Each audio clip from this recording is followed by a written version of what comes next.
अंगारों से भरी हुई सुलग रही थी। अपनी कांटी को संसार के प्रत्येक जीव तक पहुंचा रही थी।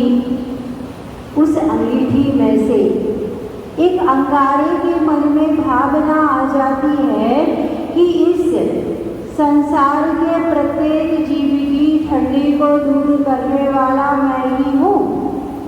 और वह उस अंगीठी से छलांग लगा करके बाहर आ जाती है।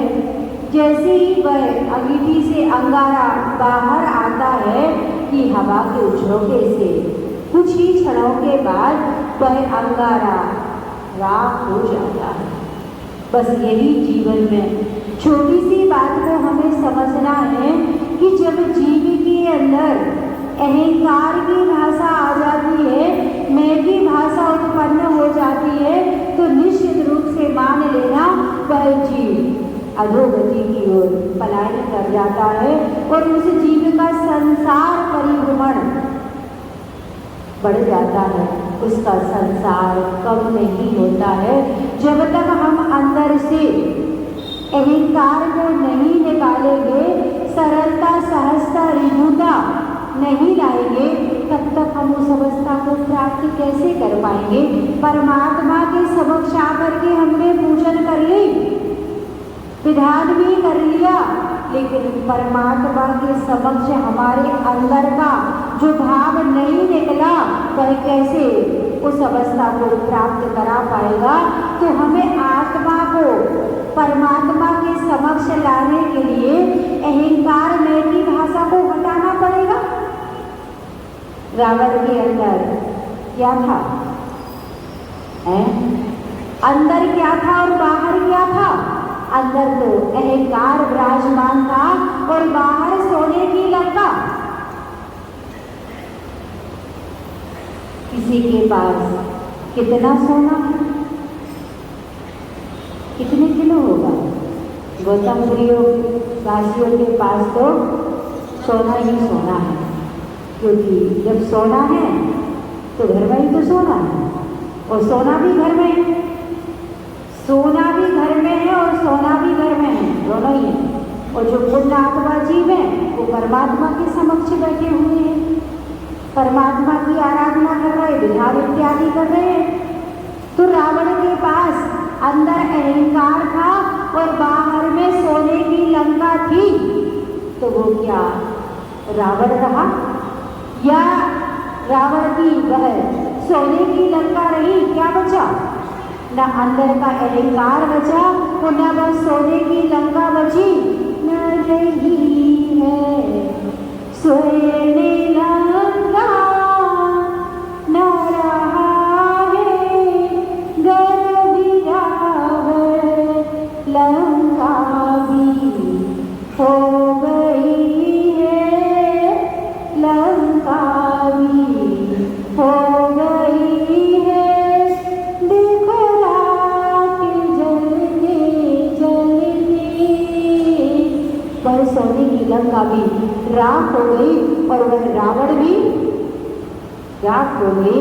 बस यही बात हमें जीवन में समझना है कि परमात्मा को हम कैसे प्राप्त करें। सामग्री चढ़ा करके, जिनवारे के पेज को पलट करके, बोली के माध्यम से, पूजन की क्रिया करके कैसे परमात्मा को प्राप्त किया जाएगा?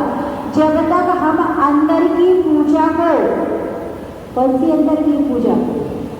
परमात्मा की जो पूजा करनी है, जिनके अंदर जो गुण विद्यमान है, उन गुणों को हम अपने अंदर धारण नहीं करेंगे तो परमात्मा से कैसे मिल पाएंगे? और परमात्मा से जब मिलने आते हैं तो सच्ची बताना भैया, आज पूछ ही लो विधान का कौन सा दिन है आज? अरे ये तो सबको याद है कि तीसरा दिन है। बचे कितने हैं? 8 दिन बचे। अभी मीनू पूछ लो कि 3 दिन में क्या क्या खाया था? अरे माता जी इसमें क्या पूछने की जाती? पहले दिन पकौड़े खा लिए, दूसरे दिन कचौरी खा ली, तीसरे दिन समोसे की गिनती आ गई। लेकिन 3 दिन हमने क्या सुना, क्या पढ़ा और कितनी भगवान की भक्ति अंतरंग से की, इस बात को ही तो हमें जानना है, इस बात को ही तो समझना है कि हमने इन 3 दिन के अंदर अपनी कसायों को, अपने मान को कितना गलाया, कितना कम किया, तभी तो परमात्मा से मिलोगे। अब परमात्मा से क्या मिलना, बहुत चौड़ी सी प्रतिमा है, लंबी पूरी है, चौड़ाई भी है, भगवान जी ठीक ठाक बैठे हुए, अब क्या मिलना इनसे। अभी अंतरंग से मिलना है, नहीं तो अनंत पर्याय हमने धारण कर ली और अनंत पर्याय धारण की हमने तैयारी, तो परमात्मा से कैसे मिलना है। अब आपसे पूछ लो, मुझे पता है विधान भी करना है और घर भी वापस जाना है, कैसे परमात्मा से मिलना है। एक बैलगाड़ी चल रही थी और बैलगाड़ी चली जा रही थी, बैलगाड़ी के नीचे एक कुत्ता बैठा था और कुत्ता भी बैलगाड़ी के साथ साथ खड़ा होकर के चलने लगा। अब उसके मित्र ने कहा, अरे भैया तू बैलगाड़ी के नीचे क्यों बैठा है, अरे क्या तुझे पता नहीं है, बैलगाड़ी को मैं चला रहा हूँ, कह रहा है कि क्यों बैठा है, पहले जान तो ले कि इस बैलगाड़ी को मैं खींच रहा हूँ। अरे भैया तो वो 2 बैल क्या कर रहे हैं, वो तो खामोखा उस बैलगाड़ी वाले ने लगा दिए उसको, गाड़ी को तो मैं ही खींच रहा हूँ। और इत्तेफाक की बात थी कि कुत्ते का रुकना और बैलगाड़ी का रुकना थे, मैंने कहा था नहीं, मैं रुक गया तो बैलगाड़ी भी क्या हो गई। अब तो तू समझ गया कि बैलगाड़ी को कौन चला रहा है, बैलगाड़ी को तो मैं ही चला रहा हूँ और कुत्ते का चलना और बैलगाड़ी का प्रारंभ होना। अब बात तो समझ में आई, क्या समझ में आई कि उतनी बड़ी बैलगाड़ी को क्या एक कुत्ता खींच सकता है, नहीं खींच सकता है ना। तो ऐसे ही जब तक हम अंदर का अपना मैं नहीं निकालेंगे तब तक हम परमात्मा को कैसे प्राप्त करेंगे। अब कोई सोचे इतनी बड़ी पांडव सराव को मैं ही तो चला रहा हूँ भैया, गौतमपुरी को चलाने वाला मैं ही तो हूँ, 10 नंबर का मंदिर मैं ही चला रहा हूँ और दिल्ली को भी मैं ही चला रहा हूँ और भारत को भी मैं ही चला रहा हूँ। कोई किसी को चला पाया, कोई किसी को खींच पाया। जब तक हम अपनी भाषा को ठीक से नहीं समझेंगे तो परमात्मा की हम कितनी भी पूजा कर ले, कितना भी सब कुछ कर ले, परमात्मा को प्राप्त करने के लिए जो अंदर छोटा सा बैठा हुआ है मैं कौन करता है, मैं कौन करता है। अब कोई भी बोलेगा, हाँ जोर से आवाज आना चाहिए कि मैं कौन करता है।